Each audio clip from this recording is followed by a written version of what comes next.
తెలంగాణలో త్వరలో ముఖ్యమంత్రి మార్పు. ఈ వార్త నిజమేనా? మొన్న కర్ణాటకలో మార్చినట్టు ఆల్ ఆఫ్ సడన్ గా తెలంగాణలో కూడా ముఖ్యమంత్రిని కూడా మార్చే అవకాశం ఉందా? అంటే హైకమాండ్ నుంచి అలాంటి సూచనలే వస్తున్నాయి రాష్ట్ర కాంగ్రెస్ నేతలకు అని చెప్పేసి సమాచారం. కరెక్ట్ 90 రోజుల్లో తెలంగాణలో ముఖ్యమంత్రి మార్పు జరగబోతుంది.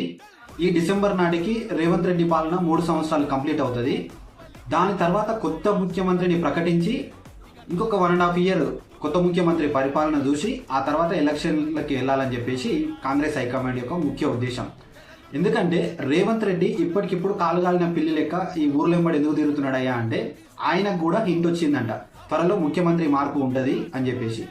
ఈయన చదువుకోవాలి కదా, అందుకే జనాల్లో ఉంటే నేను కొంచెం లైమ్ లైట్లో ఉంటా, ఎలాగో నా మీద వ్యతిరేకత ఉంది, ఏదో విధంగా తిమ్మిని బమ్మిని చేసి వచ్చే ఎలక్షన్లో బీజేపీతో జతగట్టి లేకపోతే అక్కడ ముఖ్యమంత్రి క్యాండిడేట్గా ప్రకటించుకొని అక్కడి నుంచి కేసీఆర్ వర్సెస్ రేవంత్ రెడ్డి అనే విధంగా రాజకీయాలను తీసుకెళ్తా అని చెప్పేసి రేవంత్ రెడ్డి ప్లాన్ అంట.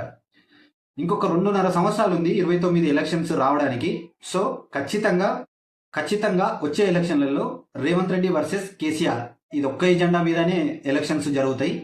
రేవంత్ రెడ్డి సైడ్ ఎవడెవడు ఉంటాడు, కేసీఆర్ సైడ్ ఎవరెవరు ఉంటారు అనేది త్వరలో తేలే అవకాశం ఉంది.